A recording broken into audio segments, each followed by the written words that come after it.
Hello बच्चों, कैसे हो? उम्मीद करता हूँ अच्छे होंगे। एनएलएम का ये छठा लेक्चर है। इसमें हम लोग pseudo force and its application, pseudo force क्या होता है ये पढ़ेंगे और इसका एप्लीकेशन कहाँ कहाँ पे करना है ये सीखेंगे। तो सबसे पहले जान लेते हैं कि सूडो फोर्स होता क्या है। ठीक, आ जाओ। ये एक रोड है और इस रोड पे एक गाड़ी है। यहां पे ये गाड़ी इस डायरेक्शन में कांस्टेंट वेलोसिटी से चल रहा है। वेलोसिटी कांस्टेंट तो एक्सीलरेशन जीरो, एक्सीलरेशन जीरो। और इस गाड़ी पे यहां पे एक आदमी खड़ा है और यहां पे एक बॉल है। इस बॉल का मास है m। तो ये आदमी देख रहा है कि ये बॉल रेस्ट पे है। ठीक, अब इसी गाड़ी के वेलोसिटी को बढ़ाओ।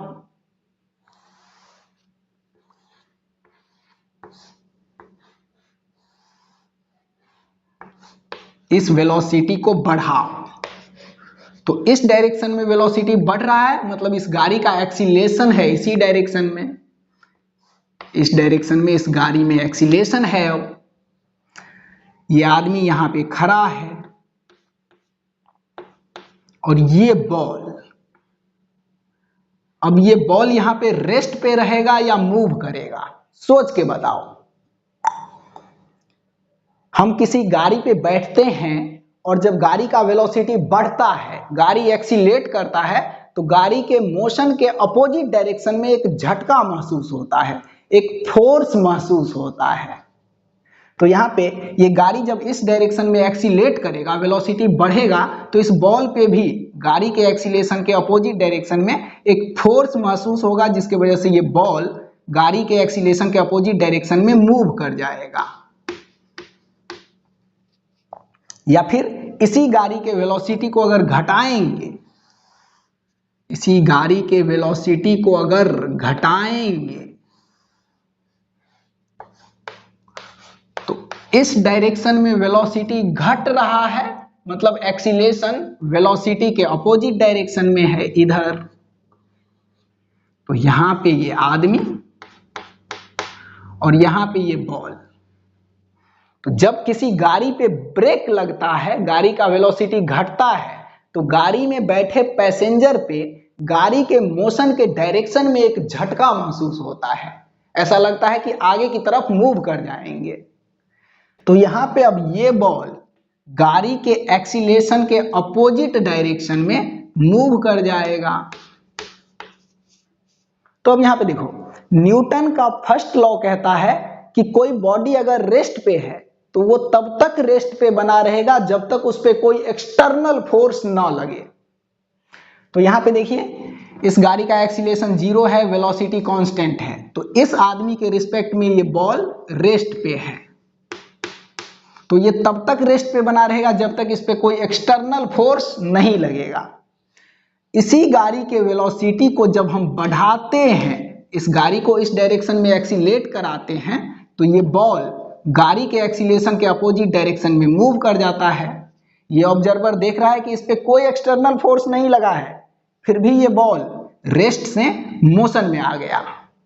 और यहां पे भी देख रहा है कि ये बॉल रेस्ट से मोशन में आ गया। तो जब तक इस गाड़ी का एक्सीलरेशन जीरो है तब तक न्यूटन का लॉ वैलिड है इस पे। और जैसे ही ये गाड़ी एक्सीलरेट करेगा, मतलब इसका वेलोसिटी चेंज करेगा, तो फिर ये बॉल रेस्ट से मोशन में आ जा रहा है। मतलब इन दोनों केस में न्यूटन का लॉ फेल कर रहा है। अगर गाड़ी का वेलोसिटी कांस्टेंट है तो न्यूटन का लॉ सटीक है, न्यूटन का लॉ वैलिड है।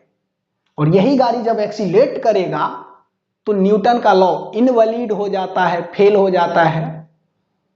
तो न्यूटन के लॉ को फेल होने से बचाने के लिए एक्सीलरेटिंग फ्रेम पे बैठ के अगर किसी बॉडी पे न्यूटन का लॉ लगाएंगे तो वो लॉ फेल हो जाएगा।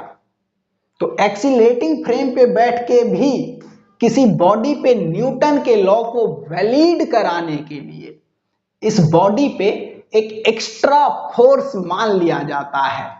उसी फोर्स को सूडो फोर्स बोलते हैं।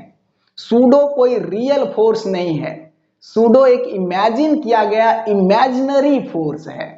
ठीक, तो इस पॉइंट को लिखो यहां पे, it is an imaginary force.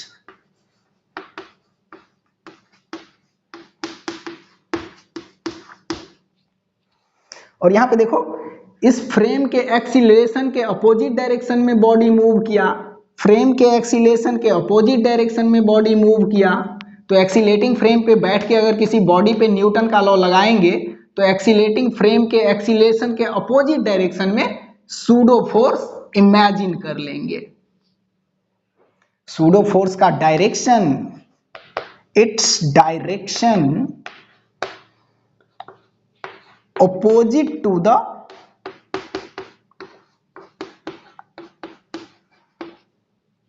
direction of frame of observer।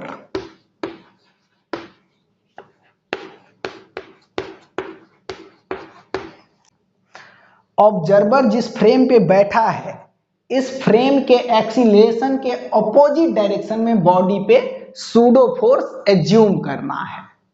ठीक, और इस सूडो फोर्स का मैग्नीट्यूड कितना होगा? तो सूडो फोर्स का मैग्नीट्यूड होता है ma। इट्स मैग्नीट्यूड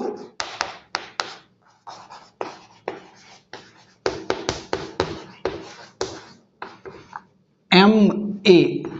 यहां पे m है मास ऑफ बॉडी, जिस बॉडी पे न्यूटन का लॉ लगा रहे हैं इस बॉडी का मास है ये m, और ये a है जिस फ्रेम पे ये ऑब्जर्वर बैठा है, इस फ्रेम का एक्सीलरेशन a है, एक्सीलरेशन ऑफ फ्रेम।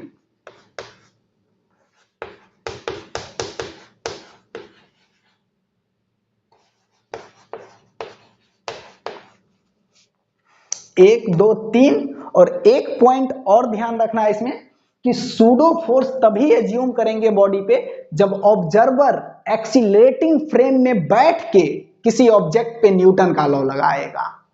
ये पॉइंट भी यहां पे नोट कर देते हैं। It's apply when observe from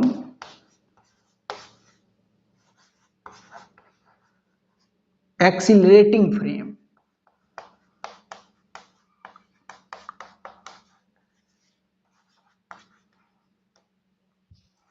observer जब किसी एक्सीलरेटिंग फ्रेम पे बैठ के किसी ऑब्जेक्ट पे न्यूटन का लॉ लगाएगा तभी उस ऑब्जेक्ट पे ऑब्जर्वर फ्रेम के एक्सीलरेशन के अपोजिट डायरेक्शन में सूडो एज्यूम करना है।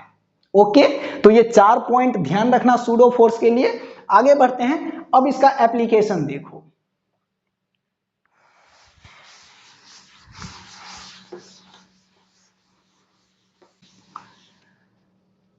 ये मान लो एक लिफ्ट है,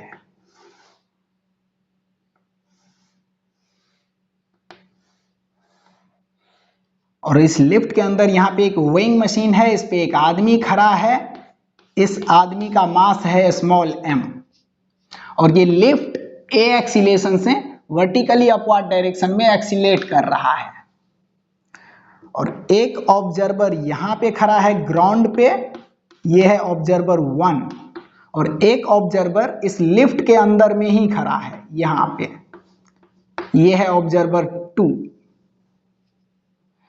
हमें फाइंड करना है इस आदमी के पैर और वेइंग मशीन के कांटेक्ट का दबाव, और इस कांटेक्ट का दबाव इस आदमी पे कॉमन कांटेक्ट सरफेस के परपेंडिकुलर डायरेक्शन में होगा, वर्टिकली अपवर्ड, नॉर्मल रिएक्शन। और इस आदमी का वेट mg वर्टिकली डाउनवर्ड। यही नॉर्मल रिएक्शन कैलकुलेट करना है। तो बाहर से सॉल्व कर लो या अंदर से सॉल्व कर लो।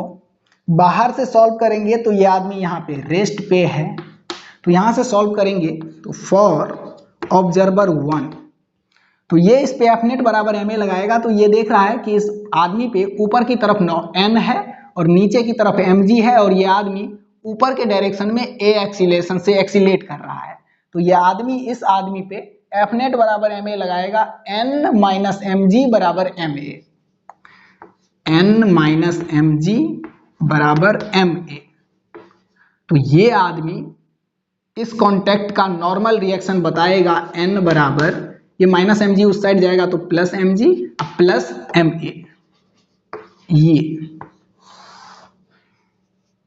और अगर अंदर से सॉल्व करेंगे तो ये ऑब्जर्वर 2 एक्सीलरेटिंग फ्रेम में बैठा है, तो ये अगर इस पे न्यूटन का लॉ लगाएगा तो इसको एक एक्स्ट्रा फोर्स लेना पड़ेगा, सूडो फोर्स, और सूडो फोर्स का मैग्नीट्यूड एम ए और डायरेक्शन फ्रेम के एक्सीलेशन के अपोजिट डायरेक्शन में।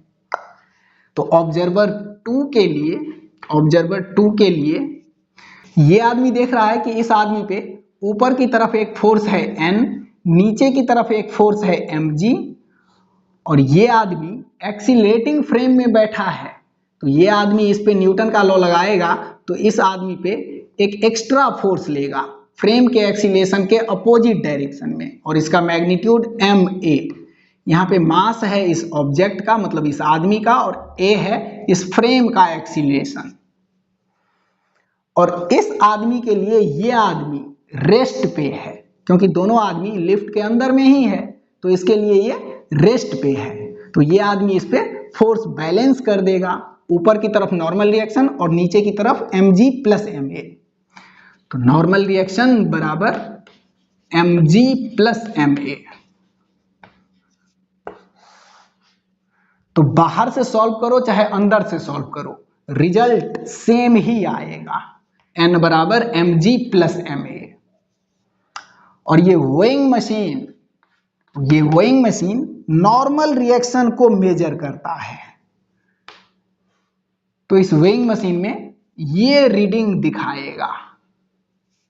ध्यान रखना कि वेइंग मशीन नॉर्मल रिएक्शन को मेजर करता है, इस आदमी के पैर और मशीन के कांटेक्ट का दबाव मेजर करेगा ये वेइंग मशीन, ठीक। और यही लिफ्ट अगर नीचे के डायरेक्शन में एक्सीलेट करे, यही लिफ्ट अगर वर्टिकली डाउनवर्ड डायरेक्शन में ए एक्सीलेशन से एक्सीलेट करेगा तो वेइंग मशीन का रीडिंग क्या होगा, मतलब आदमी के पैर और मशीन के कांटेक्ट का ये दबाव कितना होगा। एक ऑब्जर्वर यहां पे और एक ऑब्जर्वर यहां पे ग्राउंड पे, ये ऑब्जर्वर 1, ये ऑब्जर्वर 2। तो कहीं से सॉल्व कर लो, कहीं से नॉर्मल रिएक्शन निकाल लो। तो बाहर से निकालेंगे तो बाहर से इस पे सूडो नहीं लेंगे क्योंकि ये रेस्ट पे है। तो ये देख रहा है कि नीचे की तरफ mg है, ऊपर की तरफ इस बॉडी पे n है, और ये बॉडी नीचे की तरफ a एक्सीलेशन से आ रहा है। तो ऑब्जर्वर 1 इस पे न्यूटन का लॉ लगाएगा, एफ नेट बराबर ma। तो mg माइनस n बराबर ma, mg माइनस n बराबर ma। तो ये माइनस n उस साइड जाएगा तो प्लस n बराबर mg, और ये प्लस ma इस साइड आएगा तो माइनस ma। तो n बराबर mg माइनस ma। ये है नॉर्मल रिएक्शन, मतलब इस वेइंग मशीन का रीडिंग। या फिर अंदर से सॉल्व कर लो, अंदर से सॉल्व करेंगे, अंदर से नॉर्मल रिएक्शन निकालेंगे। तो ये अंदर वाला आदमी, ये अंदर वाला ऑब्जर्वर एक्सीलरेटिंग फ्रेम में बैठा है, तो ये अगर इस पे न्यूटन का लॉ लगाएगा तो ये इस बॉडी पे एक एक्स्ट्रा फोर्स इमेजिन करेगा, सूडो फोर्स, फ्रेम के एक्सीलेशन के अपोजिट डायरेक्शन में, और इसका मैग्नीट्यूड होगा ma। यहाँ पे मास है इस बॉडी का और एक्सीलेशन है इस फ्रेम का, और 2 ऑब्जर्वर के लिए ये आदमी रेस्ट पे है। तो अब ये इस पे फोर्स बैलेंस कर देगा, ऊपर की तरफ n प्लस ma और नीचे के डायरेक्शन में mg। तो ऑब्जर्वर 2 के लिए n प्लस ma बराबर mg। तो यहां से देखो n बराबर mg और ये प्लस एम ए उस साइड जाएगा तो माइनस एम ए। तो देखो यही रिजल्ट मिला। तो एक्सीलरेटिंग फ्रेम के अंदर से क्वेश्चन को सॉल्व करो या बाहर से क्वेश्चन को सॉल्व करो, रिजल्ट सेम आना है। पर ध्यान रहे कि अंदर से सॉल्व करेंगे, एक्सीलरेटिंग फ्रेम के अंदर में बैठ के क्वेश्चन को सॉल्व करेंगे तो बॉडी पे सूडो फोर्स भी लेना है, और सूडो फोर्स का डायरेक्शन फ्रेम के एक्सीलरेशन के अपोजिट डायरेक्शन में और मैग्नीट्यूड एम ए। और बाहर से सॉल्व करेंगे तो इस पे सूडो फोर्स नहीं लेंगे। जब लिफ्ट ऊपर की तरफ एक्सीलरेट करता है तो नॉर्मल रिएक्शन रियल वेट से ज्यादा है, इसके पैर और मशीन के कांटेक्ट का दबाव mg से भी ज्यादा है, तो इस आदमी को भारी महसूस होगा, इसको ऐसा लगेगा कि मेरा वेट बढ़ गया है, इसको वेट गेन बोलते हैं। और यही लिफ्ट जब नीचे की तरफ एक्सीलरेट करता है तो नॉर्मल रिएक्शन रियल वेट से भी कम हो जाता है। तो यहाँ पे इस आदमी के पैर और मशीन के कांटेक्ट का दबाव mg से कम है, तो इस आदमी को हल्का महसूस होगा, ऐसा लगेगा कि इसका वेट घट गया है, इसको वेट लेस बोलते हैं। अब यहाँ पे देखो बच्चा रट कैसे लेता है कि जब लिफ्ट ऊपर जाता है तो वेट गेन महसूस होता है, और जब लिफ्ट नीचे आता है तो वेट लेस महसूस होता है, पर ऐसा नहीं है। यहां पे देखो ये लिफ्ट है, ये लिफ्ट मान लो ऊपर जा रहा है पर इसका वेलोसिटी घट रहा है। तो लिफ्ट तो ऊपर जा रहा है लेकिन इसका वेलोसिटी घट रहा है, मतलब एक्सीलरेशन वेलोसिटी के अपोजिट डायरेक्शन में है इधर। तो यहाँ पे देखो इस लिफ्ट का एक्सीलरेशन नीचे के डायरेक्शन में है, तो इस लिफ्ट के अंदर में अगर कोई खड़ा होगा तो इसको वेट लेस महसूस होगा। तो यहाँ पे ध्यान से देखें तो ये लिफ्ट ऊपर जा रहा है पर इसके अंदर खड़ा आदमी को वेट लेस महसूस हो रहा है ऐसा।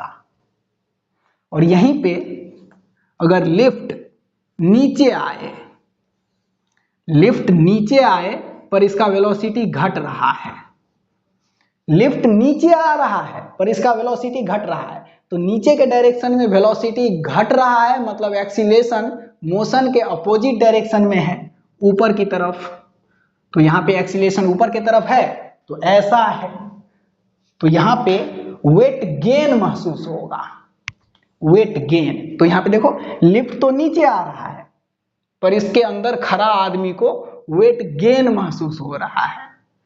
तो लिफ्ट के अंदर वेट लेस या वेट गेन एक्सीलरेशन के डायरेक्शन पे डिपेंड करता है। एक्सीलरेशन का डायरेक्शन अगर ऊपर है तो वेट गेन, और एक्सीलरेशन का डायरेक्शन अगर नीचे है तो वेट लेस। लिफ्ट ऊपर जा रहा है या नीचे आ रहा है इससे कोई मतलब नहीं है, एक्सीलरेशन के डायरेक्शन पे डिपेंड करता है वेट लेस और वेट गेन। ठीक, तो ये कॉन्सेप्ट ध्यान रखना। आगे बढ़ते हैं, इस पे छोटा छोटा क्वेश्चन देख लो। अब छोटा छोटा क्वेश्चन, ये लिफ्ट और इसके अंदर ये वेइंग मशीन, इस पे एक आदमी खड़ा है और इस आदमी का मास है स्मॉल m 50 kg, और ये लिफ्ट वर्टिकली अपवर्ड डायरेक्शन में जा रहा है 2 मीटर पर सेकेंड स्क्वायर के एक्सीलरेशन से। तो इस आदमी के पैर और वेइंग मशीन के कांटेक्ट का ये दबाव कितना होगा, ये नॉर्मल रिएक्शन कितना होगा। तो अभी हम लोग देखे हैं लिफ्ट के एक्सीलरेशन का डायरेक्शन अगर ऊपर है तो normal reaction mg plus ma, mg plus ma। अंदर से सॉल्व करो या बाहर से सॉल्व करो, रिजल्ट में तो यही मिलना है। अंदर से सॉल्व करेंगे तो सूडो ले लेंगे। यहाँ पे देखो वर्टिकली अपवर्ड डायरेक्शन में है normal reaction, vertically downward direction में होगा इसका वेट mg, और अंदर से सॉल्व करेंगे तो इस आदमी पे सूडो ले लेंगे फ्रेम के एक्सीलरेशन के अपोजिट डायरेक्शन में, फ्रेम के एक्सीलरेशन के अपोजिट डायरेक्शन में ma। और इस ऑब्जर्वर के लिए ये रेस्ट पे है तो फोर्स बैलेंस कर दो, n बराबर mg प्लस ma, यही लिखा है। तो n बराबर mg, मास है 50 तो mg हो जाएगा 500, g का वैल्यू 10 ले लो, प्लस ma, मास है 50 और एक्सीलरेशन है 2, तो 50 गुने 2 100, तो नॉर्मल रिएक्शन आया 600 न्यूटन। इस वेइंग मशीन का रीडिंग आया 600 न्यूटन। और इसी लिफ्ट को अगर वर्टिकली डाउनवर्ड डायरेक्शन में एक्सीलेट करा देंगे सेम एक्सीलेशन से 2 मीटर पर सेकेंड स्क्वायर के एक्सीलेशन से, तो इसके अंदर खड़ा इस आदमी के पैर और मशीन के कांटेक्ट का दबाव कितना होगा। अब दबाव कितना होगा ये नॉर्मल रिएक्शन, तो अंदर से ही सॉल्व कर लो। ऑब्जर्वर अंदर में है तो इस आदमी पे सूडो लेगा, फ्रेम के एक्सीलेशन के अपोजिट डायरेक्शन में ma, और इसके लिए ये आदमी रेस्ट पे है तो फोर्स बैलेंस कर दो, n प्लस ma बराबर mg, n प्लस ma बराबर mg। तो यहां से n बराबर ये प्लस ma उस साइड जाएगा तो माइनस ma, और ये mg पहले से है तो mg माइनस ma, तो n बराबर mg का वैल्यू इसका मास है 50 तो 500, अब माइनस ma मास है 50 और a है 2, तो 50 गुने 2 100, तो नॉर्मल रिएक्शन यहाँ पे 400 न्यूटन। तो यहाँ पे इस वेइंग मशीन का रीडिंग 400 न्यूटन होगा। ठीक, आगे बढ़ते हैं अगला क्वेश्चन। क्वेश्चन है ये एक लिफ्ट, और लिफ्ट वर्टिकली अपवर्ड डायरेक्शन में एक्सीलेट कर रहा है 6 मीटर पर सेकेंड स्क्वायर के एक्सीलेशन से, और लिफ्ट के छत से एक स्ट्रिंग कनेक्ट है, और इस स्ट्रिंग में एक यहाँ पे बॉडी बंधा है, इसका मास है 5 kg। तो बताओ इस स्ट्रिंग में टेंशन कितना होगा। इस स्ट्रिंग में टेंशन इक्वल टू वाट है।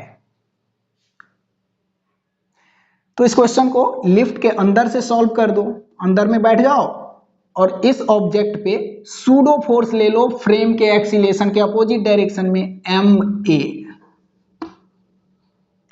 और इस पे स्ट्रिंग टेंशन ऊपर की तरफ है, इस बॉडी का वेट mg वर्टिकली डाउनवर्ड होगा, और इस आदमी के लिए ये ब्लॉक रेस्ट पे है, दोनों लिफ्ट के अंदर में है, तो ये आदमी इस पे फोर्स बैलेंस कर देगा। T बराबर mg प्लस ma, T बराबर mg प्लस ma, मास है 5 तो mg का वैल्यू 50, g का वैल्यू 10 ले लो, प्लस ma मास है 5 और एक्सीलेशन है 6, तो 5 छक्के 30, तो टेंशन आया 50 और 30 80 न्यूटन। इस स्ट्रिंग में तनाव होगा 80 न्यूटन का, और यहीं पे आप सोच के देखो इस लिफ्ट का एक्सीलेशन अगर 0 होता तो ये टर्म 0, तो ये टर्म 0, तो इस स्ट्रिंग में टेंशन आता ओनली mg 50 न्यूटन का, ओनली इस ब्लॉक के वेट के बराबर का टेंशन। पर इसी लिफ्ट को वर्टिकली अपवर्ड डायरेक्शन में एक्सीलेट करा दिए हैं तो टेंशन बढ़ गया है, 80 न्यूटन हो गया है। और इसी लिफ्ट का एक्सीलेशन अगर वर्टिकली डाउनवर्ड डायरेक्शन में ले लेंगे तो स्ट्रिंग टेंशन mg से मतलब 50 से भी कम हो जाएगा, करके भी देख सकते हैं। अब इस लिफ्ट को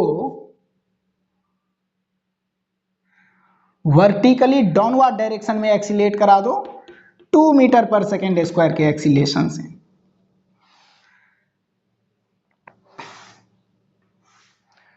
तो अब ये ऑब्जर्वर इस ऑब्जेक्ट पे ये सूडो फोर्स फ्रेम के एक्सीलेशन के अपोजिट डायरेक्शन में मतलब वर्टिकली अपवर्ड डायरेक्शन में ले लेगा ma, और इस ऑब्जर्वर के रिस्पेक्ट में ये ऑब्जेक्ट अभी भी रेस्ट पे है, तो अभी भी ये ऑब्जर्वर इस पे वर्टिकल डायरेक्शन में फोर्स बैलेंस कर देगा, तो T प्लस ma बराबर mg, T प्लस ma बराबर mg, तो T बराबर mg माइनस ma, तो T बराबर mg का वैल्यू 5 गुने 10 50 माइनस ma मास है 5 और एक्सीलेशन है 2, ये फ्रेम का एक्सीलेशन है 2, तो 5 दूना 10, तो देखो टेंशन आ गया 50 से भी कम, मतलब mg से कम, 50 में से 10 गया तो 40 न्यूटन। और इसी लिफ्ट का एक्सीलेशन वर्टिकली डाउनवर्ड डायरेक्शन में अगर g के बराबर कर दें, लिफ्ट का एक्सीलेशन वर्टिकली डाउनवर्ड डायरेक्शन में g के बराबर कर दें 10 मीटर पर सेकेंड स्क्वायर, तो इस स्ट्रिंग में कितना टेंशन आएगा। तो यहाँ पे देखो इस एक्सीलेशन को अगर g के बराबर कर देंगे तो mg माइनस mg कट जाएगा, टेंशन जीरो आ जाएगा, इस स्ट्रिंग में टेंशन जीरो आ जाएगा।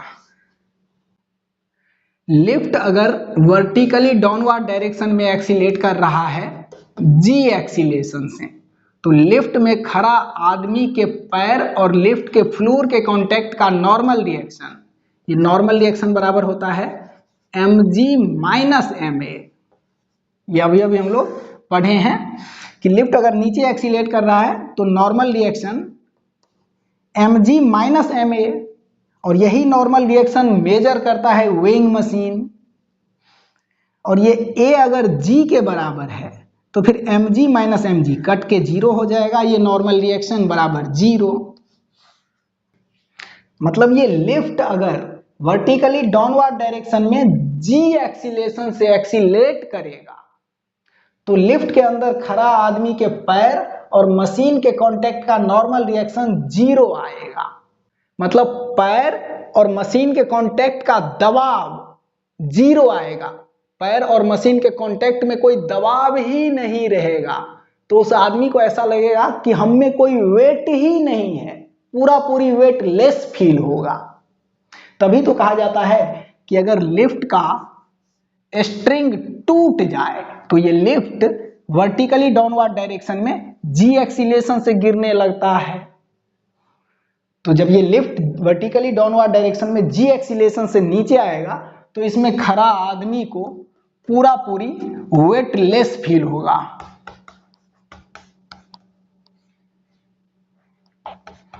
वेटलेस, क्योंकि यहां पे नॉर्मल रिएक्शन जीरो हो जाता है। ठीक, और इस लिफ्ट का एक्सीलेशन भी अगर वर्टिकली डाउनवर्ड डायरेक्शन में g के बराबर है तो इस स्ट्रिंग में कोई टेंशन नहीं रहेगा, टेंशन जीरो। एक्सीलेशन g के बराबर तो mg माइनस mg कट के ये टेंशन जीरो। ठीक, आगे बढ़ते हैं, अब इस पे टाइप चेंज करते हैं।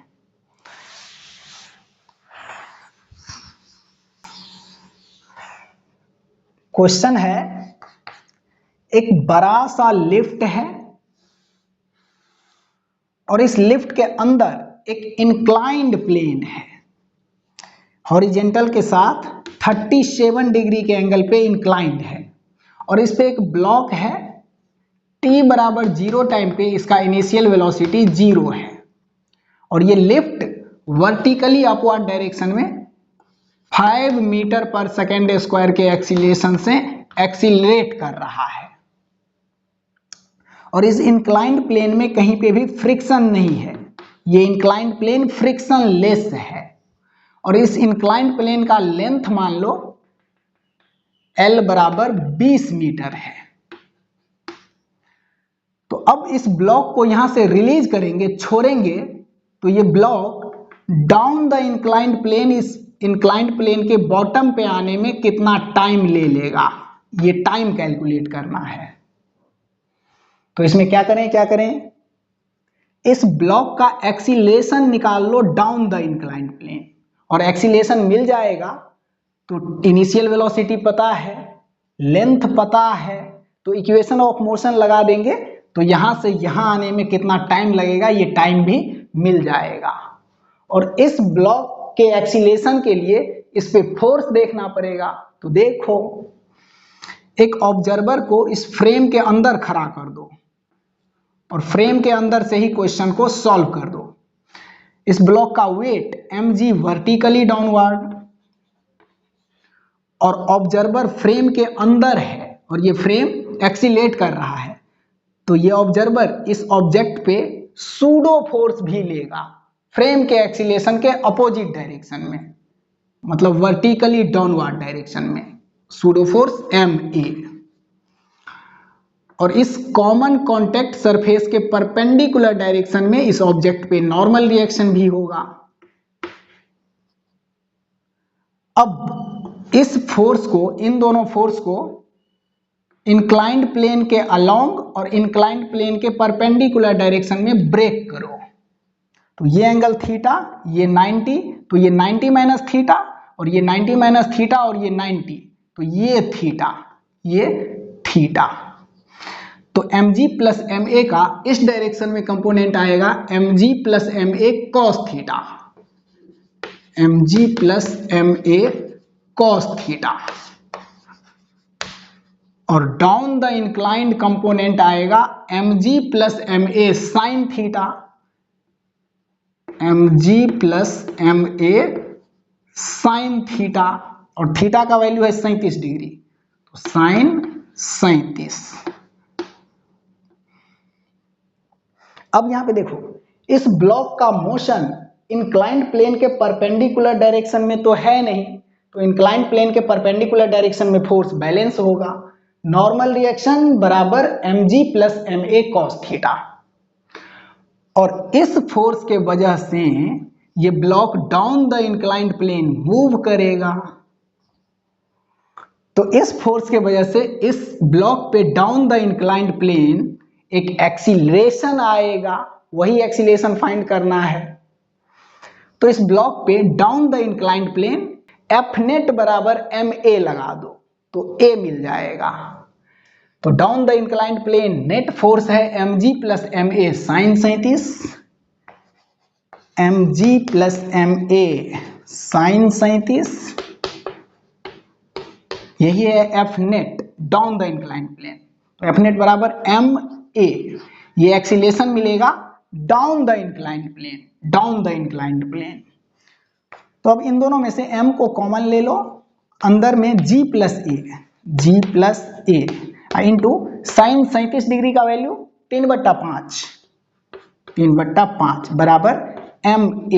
तो यहाँ पे m से m कट जाएगा, g का वैल्यू 10 ले लो और एक्सीलरेशन का वैल्यू है 5, फ्रेम का एक्सीलरेशन 5, तो 10 प्लस 5 15 गुने 3/5 बराबर a। तो 5 तिया 15, तो a बराबर 3 तिया 9, a बराबर 9 मीटर पर सेकेंड स्क्वायर। इस ब्लॉक का एक्सीलरेशन मिला down the inclined plane 9 metre पर सेकेंड स्क्वायर। तो 20 मीटर डाउन आने में कितना टाइम ले लेगा? इनिशियल वेलोसिटी 0 है, तो इक्वेशन ऑफ मोशन लगा दो, s बराबर ut plus half at square, s बराबर ut plus half at square. तो s ये लेंथ है 20 बराबर u इनिशियल वेलोसिटी 0 है, तो ये टर्म 0 प्लस हाफ ये acceleration down the inclined plane 9 metre पर सेकेंड स्क्वायर, तो a के जगह पे 9 इंटू t निकालना है तो t का स्क्वायर। तो यहाँ पे देखो 20 दूना 40, अब बट्टा में आएगा ये 9, तो t स्क्वायर बराबर 40/9, t पर से स्क्वायर को हटाएंगे तो t बराबर अंडर रूट 40/9। इस 4 को रूट से बाहर निकालेंगे तो 2 और 9 को रूट से बाहर निकालेंगे तो बाय 3, और ये 10 अंदर में रह जाएगा √10। तो इतना सेकेंड लगेगा इस ब्लॉक को यहां से इंक्लाइंड प्लेन के बॉटम पे आने में।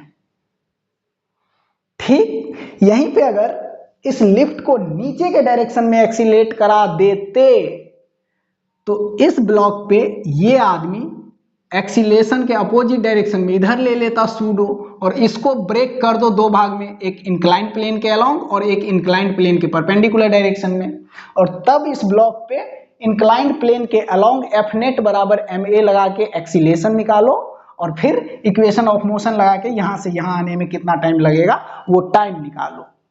ओके, तो यहां पे ये मत सोचना कि इस ऑब्जर्वर के लिए इतना टाइम लगा है, इतना ग्राउंड पर से देखेंगे तब भी इस ब्लॉक को यहां से यहां आने में इतना ही टाइम लगेगा, क्योंकि टाइम फ्रेम पे डिपेंड नहीं करता है। एक्सीलेशन, वेलोसिटी वगैरह फ्रेम पे डिपेंड करेगा, पर टाइम फ्रेम पे डिपेंड नहीं करता है। चाहे उस फ्रेम से देखो या इस फ्रेम से देखो, टाइम इक्वल ही लगेगा। ओके, आगे बढ़ते हैं। अगला क्वेश्चन,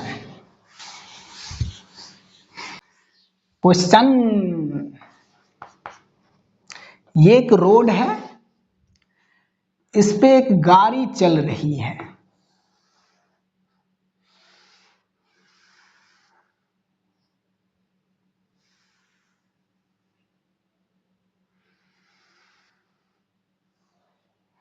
इस गाड़ी के छत से एक पेंडुलम हैंग कर रहा है, पेंडुलम लटका है।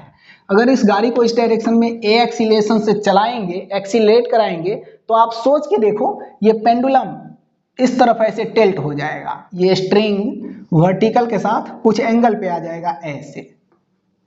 ये थीटा कैलकुलेट करना है। जब तक ये गाड़ी एक्सीलेट करता रहेगा तब तक ये पेंडुलम कुछ एंगल पे ऐसे टिल्ट रहेगा वर्टिकल के साथ। तो ये थीटा कैलकुलेट करना है। क्या करें क्या करें क्या करें, इस गाड़ी के अंदर में ही एक ऑब्जर्वर को खड़ा कर दो, अंदर से ही क्वेश्चन को सॉल्व करो। इस बॉल पे वर्टिकली डाउनवर्ड डायरेक्शन में फोर्स होगा mg, इस बॉल का मास है m। इस स्ट्रिंग में टेंशन होगा T, तो टेंशन का कंपोनेंट वर्टिकल डायरेक्शन में, ये एंगल थीटा तो ये एंगल भी theta, T cos theta, T cos theta, और इस डायरेक्शन में T sin थीटा। और ऑब्जर्वर फ्रेम के अंदर बैठा है, एक्सीलेटिंग फ्रेम में बैठा है, तो ये ऑब्जर्वर इस ब्लॉक पे सूडो फोर्स भी लेगा। किधर? फ्रेम के एक्सीलेशन के अपोजिट डायरेक्शन में, ma। अब इस ऑब्जर्वर के लिए ये बॉल रेस्ट पे है, तो फोर्स बैलेंस कर दो, वर्टिकल डायरेक्शन में भी और हॉरिजेंटल डायरेक्शन में भी। तो हॉरिजेंटल डायरेक्शन में T sin थीटा बराबर ma, T sin थीटा बराबर ma, और वर्टिकल डायरेक्शन में T cos थीटा बराबर mg, T cos थीटा बराबर mg। इन दोनों इक्वेशन को डिवाइड कर दो फर्स्ट बाय सेकेंड, तो T से T कटेगा और sin theta by cos theta, tan theta बराबर ma बाई mg, तो m से m भी कट जाएगा, a बाई g, तो यहां से थीटा मिला। मतलब ये रिलेशन है थीटा और एक्सीलेशन में, एक्सीलेशन बराबर g tan theta, g tan theta. और यहां से थीटा का वैल्यू निकाल के इन दोनों में से किसी इक्वेशन में रखेंगे तो T मिलेगा, इस स्ट्रिंग में टेंशन मिलेगा। ठीक, चाहे तो इस पे एक क्वेश्चन भी कर सकते हैं।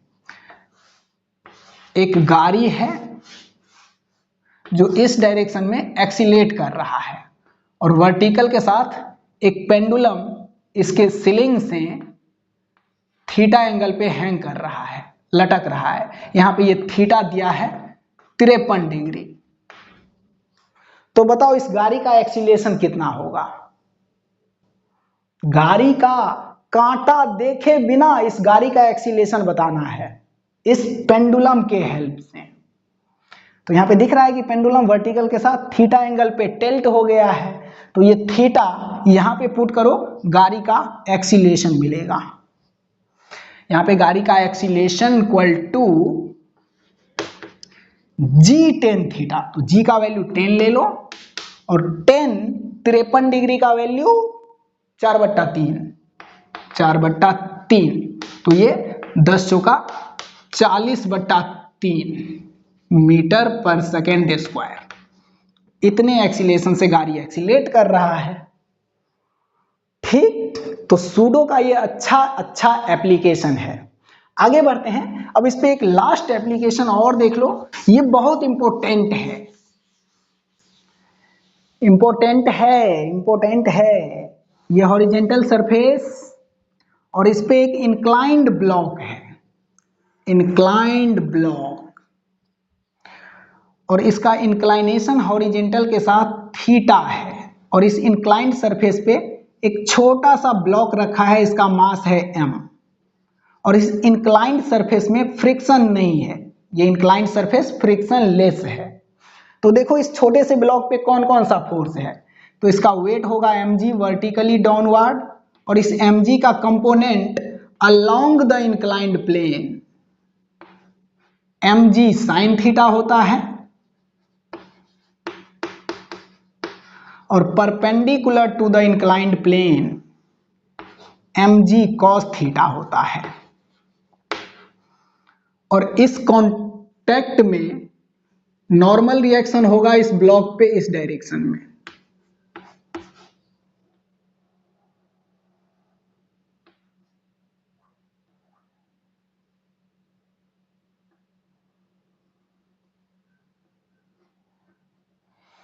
तो यहां पे देखो इंक्लाइंड प्लेन के परपेंडिकुलर डायरेक्शन में नॉर्मल रिएक्शन और mg cos theta, force balance है, तो mg sin थीटा के वजह से ये block down the inclined plane move करेगा। अब इस ट्रायंगुलर ब्लॉक को इंक्लाइंड प्लेन को इस डायरेक्शन में a एक्सीलेशन से चला दो, और एक ऑब्जर्वर को इसी इंक्लाइंड ब्लॉक पे खड़ा कर दो।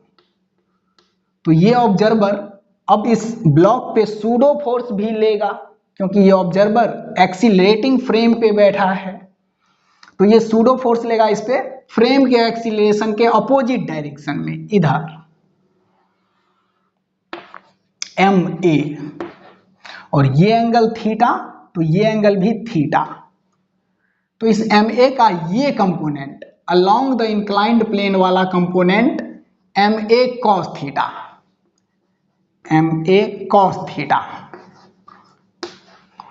और perpendicular to the inclined plane वाला component ma sin theta, ma sin theta. अब यहां पे देखो इस ब्लॉक पे down the inclined plane force है mg sin थीटा, और up the inclined plane force है ma cos theta. Inclined plane के अलोंग ये फोर्स और ये फोर्स है, ये डाउन द इंक्लाइंड और ये अप द इंक्लाइंड। तो अब यहां पे देखो इस छोटे से ब्लॉक पे डाउन द इंक्लाइंड प्लेन जो फोर्स है mg sin थीटा, ये कांस्टेंट फोर्स है, इसमें कोई चेंज नहीं आएगा। लेकिन अप द इंक्लाइंड जो फोर्स है ma cos थीटा, इस फोर्स को हम इस इंक्लाइंड ब्लॉक के इस एक्सीलरेशन को चेंज करके चेंज कर सकते हैं, क्योंकि इसमें a है, ये एक्सीलरेशन है। तो अगर कंडीशन ऐसा रहा कि mg sin थीटा बड़ा हो गया ma cos थीटा से, ये बड़ा हो गया और ये छोटा हो गया, तो फिर ये block down the inclined move कर जाएगा, मूव डाउन द इंक्लाइंड।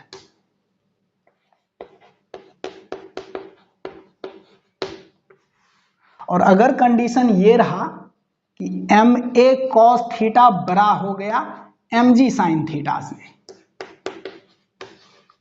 ये बड़ा और ये छोटा, तो फिर ये block up the inclined move कर जाएगा,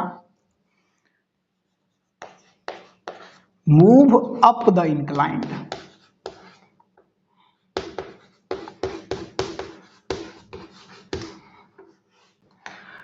और अगर इस इंक्लाइंड ब्लॉक का ये एक्सीलरेशन कुछ ऐसा हो जाए कि ma cos थीटा का वैल्यू इस mg sin थीटा के बराबर हो जाए, तो फिर ये ब्लॉक इस इंक्लाइंड सरफेस पे यहीं पे रेस्ट पे बना रहेगा, ये अप डाउन मूव नहीं करेगा। ये इंक्लाइंड ब्लॉक इतने एक्सीलरेशन से इस डायरेक्शन में चले ताकि ma cos थीटा का वैल्यू mg sin थीटा के बराबर हो जाए, तो फिर ये छोटा वाला ब्लॉक इस इंक्लाइंड सरफेस के रिस्पेक्ट में रेस्ट पे बना रहेगा यहीं पे। अगर कंडीशन ऐसा हुआ कि ma cos थीटा बराबर mg sin थीटा, तो फिर इंक्लाइंड सरफेस के रिस्पेक्ट में ये ब्लॉक यहीं पे रेस्ट पे बना रहेगा, neither move up nor move down, न तो ऊपर मूव करेगा और न नीचे मूव करेगा। तो इसके लिए ये एक्सीलेशन कितना होना चाहिए? तो ये एक्सीलेशन इसी कंडीशन से मिल जाएगा। यहां पे देखो m से m कटेगा और acceleration equal to g sine theta और ये cos थीटा बाय में जाएगा, तो एक्सीलेशन बराबर g sine by cos tan theta. अगर इतने एक्सीलेशन से इस इंक्लाइंड ब्लॉक को चला देंगे तो ma cos थीटा का वैल्यू mg साइन थीटा के बराबर हो जाएगा और ये ब्लॉक इस इंक्लाइंड सरफेस के रिस्पेक्ट में यहीं पे रेस्ट पे बना रहेगा, ये अप डाउन मूव नहीं करेगा। चाहे तो इस पे एक क्वेश्चन कर लो, इस पे एक क्वेश्चन कर लो।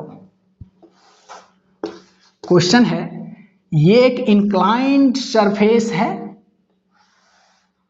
ये एंगल 53 डिग्री है और इस पे एक ब्लॉक है और हम चाह रहे हैं कि ये ब्लॉक इस इंक्लाइंड सरफेस पे अप या डाउन मूव ना करे। इसके लिए इस इंक्लाइंड सरफेस को इस डायरेक्शन में कितना एक्सीलेशन देना पड़ेगा। इस डायरेक्शन में हम मोशन नहीं चाहते हैं, no motion with respect to inclined plane. Inclined के रिस्पेक्ट में अगर आप मोशन नहीं चाहते हैं इस ब्लॉक का, तो फिर इस इंक्लाइंड सरफेस को इस डायरेक्शन में चलाना पड़ेगा। और वो कितने एक्सीलेशन से चलाना पड़ेगा? तो acceleration equal to g tan theta. Acceleration equal to g का वैल्यू 10 ले लो और थीटा है यहाँ पे 53 डिग्री, तो 10 53 डिग्री का वैल्यू 4/3, 4/3 तो 10 चौका 40/3 मीटर पर सेकेंड स्क्वायर।